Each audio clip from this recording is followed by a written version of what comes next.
What hobby is an immediate red flag? Does anyone on Reddit understand what a hobby is?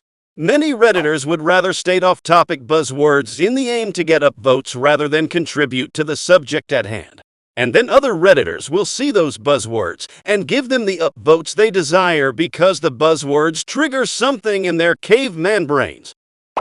I don't think they do. LARPing, barbecuing, stamp collecting, collecting coins, shooting clays, sport shooting, fishing, hunting, D&D, collecting books, putting together puzzles, woodworking, exercising, and arts and crafts, photography, birding watching, beer making, distilling, gardening, automotives. These are examples of hobbies. The other thing is that they all cost money. There is no such thing as a cheap hobby. I think that State Farm commercial of the woman oversharing about that she collects her shrimp tails and stores them under her bed. Total red flag. That would be a red flag. But I would say anything that seems like a normal thing people do can be considered as a hobby and not a red flag. I feel like most people here just answer what the vague idea of the actual question is. They always manage to find a way to talk about prank channels, plastic surgery, social media, influencers, and the Kardashians, all of which I'm not saying I love or hate, but this is a pattern I've been seeing. The top 2 posts are currently YouTube Prankster and posting everything to social media. YouTube Prankster isn't really a hobby so much as a career, as most of the guys I'm thinking of are making reasonably solid money off of all the views. Posting everything to social media is just something somebody does when they're taking a dump. Not really a hobby. I'm finding that a lot of adults don't have any hobbies at all. It is so awkward to ask women on dating apps what they do for fun, and they literally can't answer the question. I don't understand what these people do without having hobbies, but according to some of them I've asked, they just watch TV and scroll. Insert flavor of the year social media app here, until it's time to work again. To give you a real answer, I will no longer tell anyone but my close friends that I hunt. It's not really a red flag, but I have had multiple people act like it immediately makes me a psychopath. The best was when it was done in mixed company at a nice steakhouse over a steak dinner. Me laughing at the irony of the timing of such a reaction probably didn't help in that instance though. Some of y'all are confusing the word hobby with habit. They ain't the same. Lots of habits you are saying are red flags though, just not the real question here. But in terms of hobby, a red flag hobby, in my opinion, is no hobby at all. Being only a follower of others' hobbies, but not being into anything yourself is a red flag to me. Not having a hobby is a no-no for me. Didn't realize how big of a red flag this was until I dated someone with no hobbies. The biggest issue is that I have a few hobbies that I'm really passionate about. But my job very quickly in the relationship was to entertain them at all times. Now, I only date people who are at least passionate about something they do in their spare time, because I need them to understand that it's normal that I use a lot of my spare time for my hobbies. I didn't realize she didn't have hobbies until after we were married. Either we were together doing something, usually TV or a movie or drinking, or I was too busy with my hobbies to really notice she wasn't doing anything. Like, she did a puzzle once in 10 years. Complained the whole time. Still gets upset she wasted her time. The really odd thing is, her whole family is like this. She has 2 older sisters. Neither one has hobbies. Her parents don't have hobbies. Even stranger, they seem to actively discourage hobbies. My friends and I were going on a camping trip a few years ago. I mentioned it in passing. Why? You have a house. Why would you go camping? Because it's fun, Lori. Kayaking? Don't you have to paddle? Rivers are gross. Why would anyone do that? Because it's fun, Sarah. You're doing woodworking. For what? Just buy things you need. You can buy furniture and decorations. Because it's fun, Katie. You and your friends play Dungeons and Dragons. Why? You know dragons aren't real, right? No shit. It's fun. You and your friends are going to go play racquetball. Why? You're not going to go pro or anything. It's fun. Doesn't need to be professional. We do it because it's fun. Activities are fun. Hobbies are fun. Folding laundry is not a hobby, Sarah. Sitting around talking about people you went to high school with 30 years ago is not a hobby. Going over expense reports for work is not a hobby, Lori. Watch a movie or something, hot damn. No, movies are not distracting, they are fun. Go see your friends in person for once. It's not a waste of time. Go to a concert. Oh right, you don't understand why people like this whole music fad, exercise or something. Oh wait, you're still going to die eventually. Totally. I cannot fathom how drab and dull their existence is. How does someone even get like that? If it's not work or housework, they can't understand why people do it. Easily the most boring, jaded, cynical people I've ever met in my life. Which is fine, be boring and jaded. Just don't be so down about other people's hobbies. Sorry, had to get that off my chest. I have a lot of hobbies that I sort of rotate through in phases, and for a relationship to work, I either need to be with someone who is independent enough to create their own entertainment sometimes, or who has their own hobby. My husband games a lot and does blacksmithing. I'll play game with him or knit or crochet while he smiths. He teaches medicine. I am working on a more specialized practice right now, so we often study in silence, but next to each other.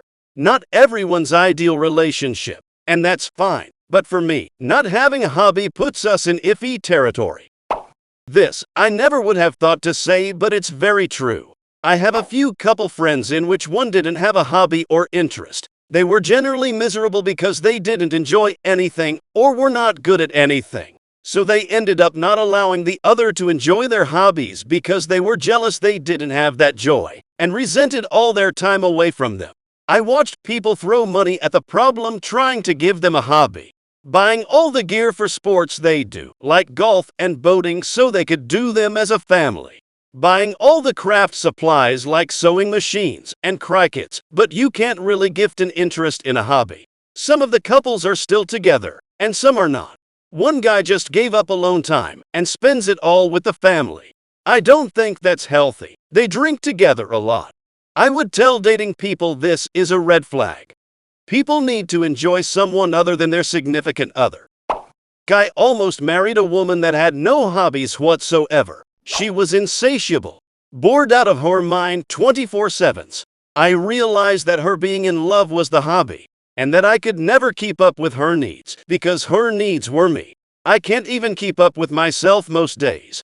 A person without a hobby is a person prone to weakness and instability. There is nothing to keep them grounded, nothing to get out of bed for. I'm actually convinced that people that do not develop any hobbies whatsoever are suffering from a mental health disorder. Being neurodivergent sometimes makes it hard to retain hobbies.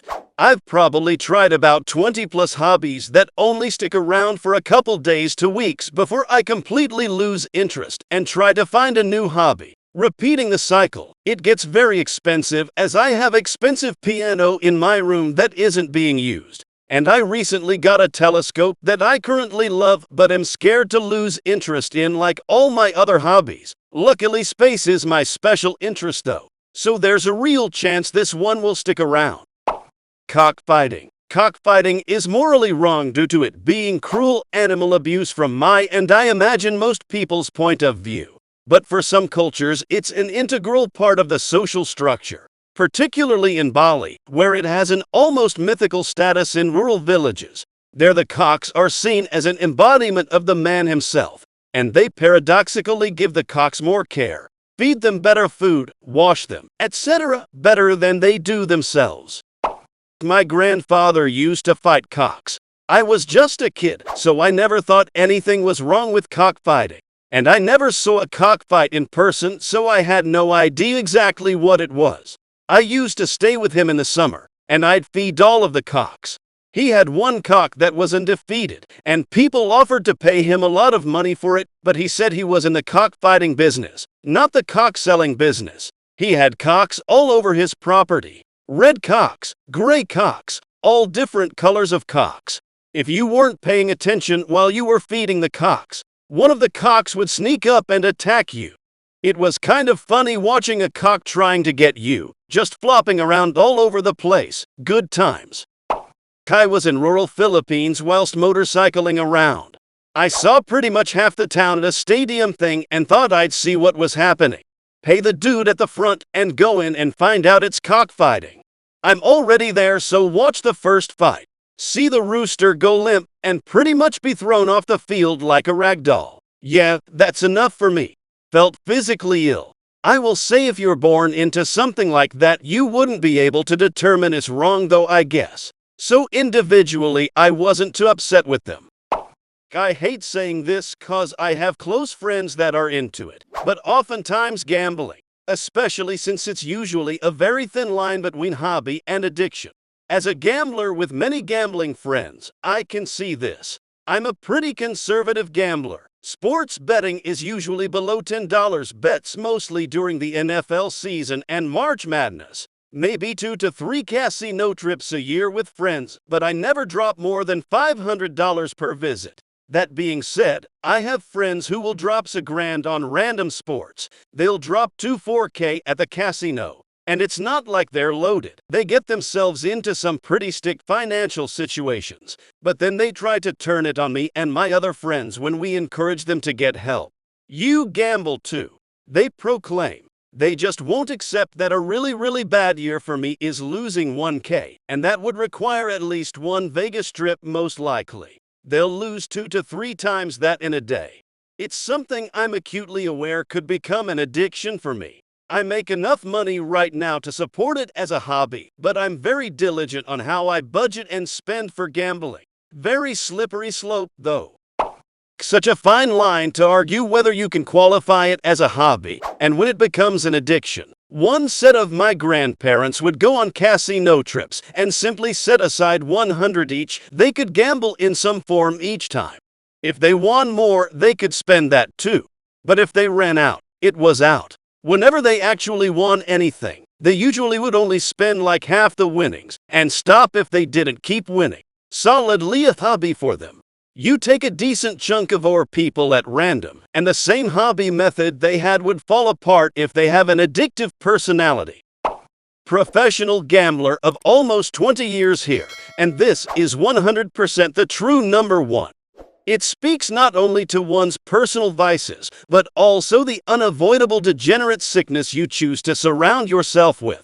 You will never see Dr. Jekyll and Mr. Hyde transformations in a person like you will if gambling digs its claws into someone as far as hobbies go. The only other time you'll see people change in such a way are going into extreme financial distress, becoming a substance abuser, severe PTSD from emotional, physical trauma, or something along these lines.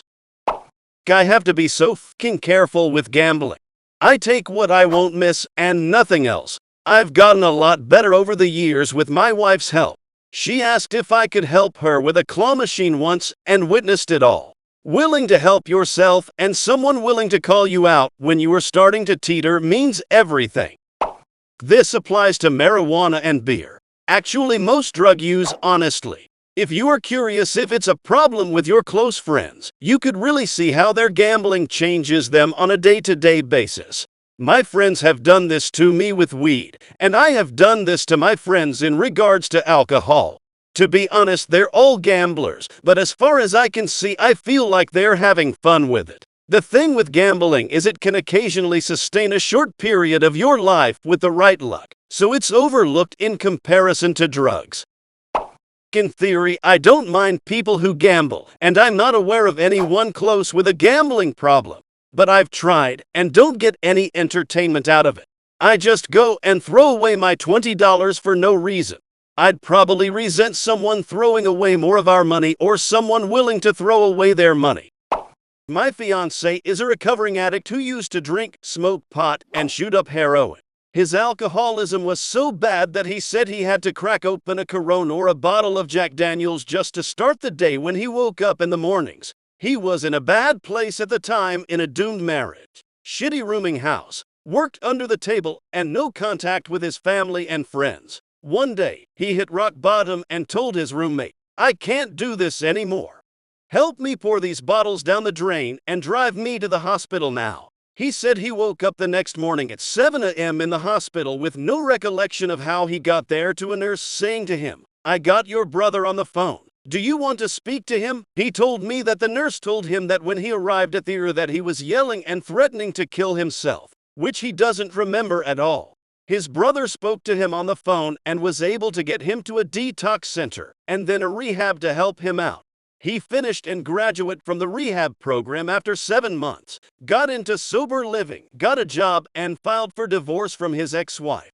It took him a couple of years to get everything back, including getting enough money for a car, getting his family's trust back, his things that were left behind in his old home, and his friends' trust. He was sober for 2 years when we first met, and in June, he'll be sober for 7 years. We just got our first apartment together in October 22, our first cats, and are now planning our wedding. Recovery is possible. I am a craft beer brewer. I joke a lot about being a professional alcoholic, but it's really something I have to take rather seriously, lest I allow myself to fly off the rails. I drink a lot of good beer for cheap or free, so I have to watch my own habits and check in with myself to make sure I'm not drinking for the wrong reasons or overdoing it. The line between professionalism and alcoholism is thin and blurry in this industry, lol. I'm sure bartenders and other similar professions are similar in that way. Canada just released new health guidelines outlining the healthy amount of alcohol to consume in a week is only 2 drinks.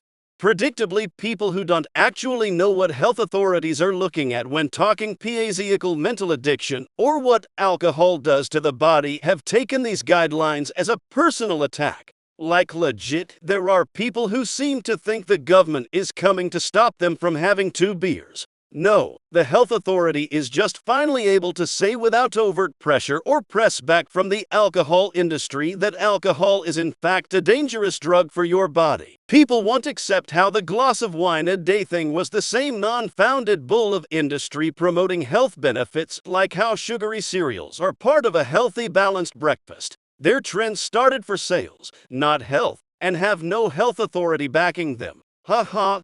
Alcohol is literally one of the most dangerous things you can consume, and its death count is evident of that. I didn't even know myself till my own epilepsy condition worsened that they literally say 2 drinks in a week basically go runty to decrease my threshold for seizure and dilute medication. Haha, many beer a day or wine a day drinkers don't actually understand how a body can be physically addicted to something you consume regularly, even if it's not compulsive or destructive use. Your body still builds a reliance on that, and its high time bottles, etc., come with health warnings that reflect that. I'll have more than a few sometimes, but the only part of my drinking that I'd call a hobby rather than a result of where I'm meeting friends is the obsession with craft beer everyone round my way has. For reference, I live in a village that was swallowed up by Birmingham in the UK. We had 3 new breweries open up since the pandemic, and have 2 of the top 5 craft beer stores in the country. Sometimes even the connoisseur can get a bit much. There's about 1,000 beers available imported from all over the world, so people travel in, and you see them in the tap rooms. And sometimes I think the only difference between them and a drunk is an encyclopedia of knowledge about what they're drinking. On the plus side, it's all far too expensive to actually get drunk that way more than occasionally. And it means it's a nice change to just go and get tanked and chat with some beer you aren't expected to know the name of the head brewer's favorite Labrador. Worshippers of hustle culture and fake financial gurus. They seem to just fall into one scam after another, like drop shipping, YouTube automation, then to some crypto scheme. Your examples are all of ways to make good money, but their time has passed, which is how they found out about it. Drop shipping was incredibly lucrative for a very long time. Then all the merchant websites, Amazon, Walmart, etc., started to ban it and enforce the ban, which skid away any and all profitability if you continued and had a good supplier. That's about the time I started to see it pop up on YouTube. News sites on how good the money is they forgot to mention was. Same with YouTube automation. Made some people millions, then YouTube changed the ranking for automated posts and they made videos about how to make money using that method.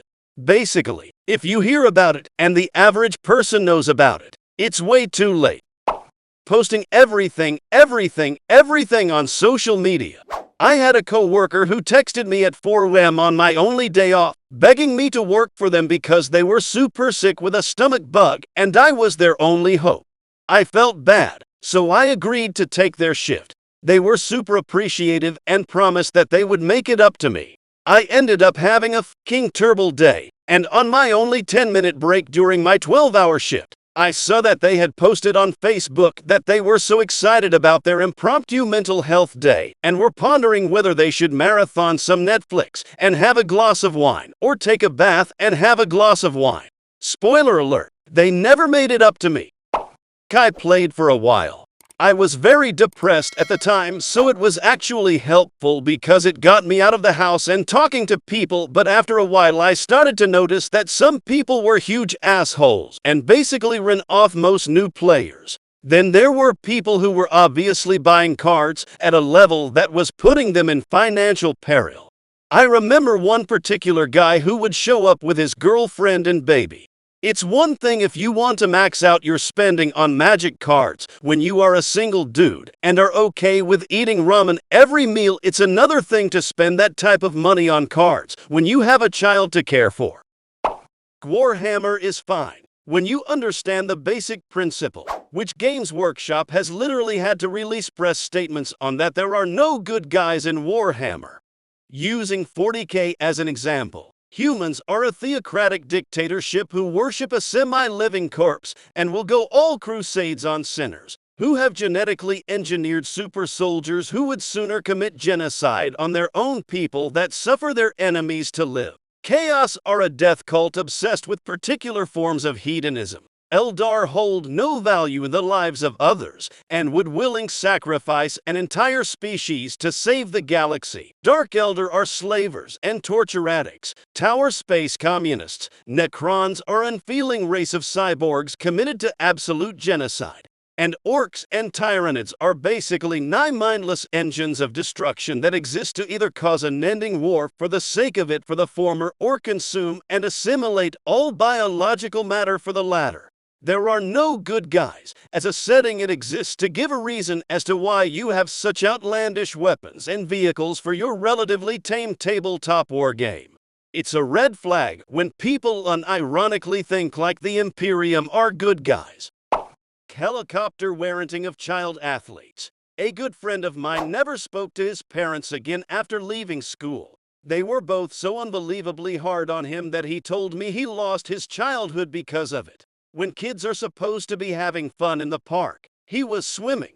When kids are supposed to be at each other's house playing games, he was swimming. Just because his father almost made the Olympics, they felt he had to do the same rigorous routine, even if their own son absolutely hated swimming competitively. It sounds like his parents literally never budged 1 inch.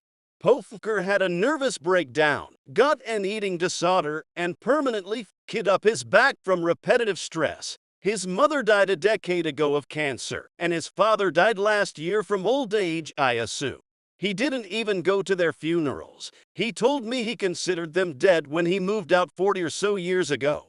They apparently tried to contact him many times over the years, but he made it so they could never find him. He actually celebrated when he heard of his dad passing. That's how f***ing deep that shit cuts. Don't force your kids to do shit they don't want to do.